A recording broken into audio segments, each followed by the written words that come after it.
Un mois après les élections européennes, la Commission de Bruxelles se met en place avec un nouveau président, Jean-Claude Juncker, ancien Premier ministre luxembourgeois, désigné par les chefs d'État et de gouvernement de l'Union européenne aujourd'hui. Il n'est pas nouveau sur la scène politique qu'il occupe depuis plus de 20 ans dans son pays, mais également au niveau européen.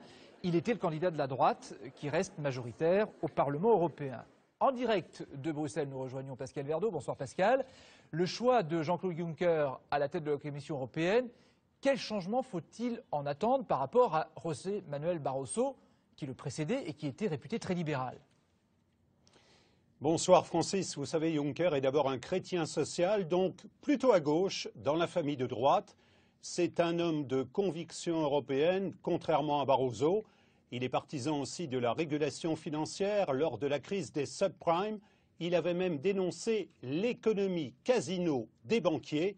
Alors cela dit, les chefs d'État qui l'ont adoubé aujourd'hui lui donnent une feuille de route contraignante, relancer l'investissement pour favoriser la croissance. Alors le Premier ministre britannique avait fait campagne contre Jean-Claude Juncker, on s'en souvient. Il a même déclaré aujourd'hui c'est un jour sombre pour l'Europe, ça risque d'affaiblir les gouvernements nationaux. C'est ce qu'a dit David Cameron. Ça augure mal en tout cas des relations entre Bruxelles et la Grande-Bretagne pour l'avenir. Oui, et malgré quelques vagues promesses, David Cameron repart les mains vides de Bruxelles. Alors vous savez, sur le principe, il voulait que les chefs d'État gardent la main sur la désignation du chef de la Commission. Perdu, les électeurs auront désormais leur mot à dire. Il voulait aussi rapatrier à Londres certaines compétences confiées à Bruxelles. Eh bien, pas question, répond le couple franco-allemand.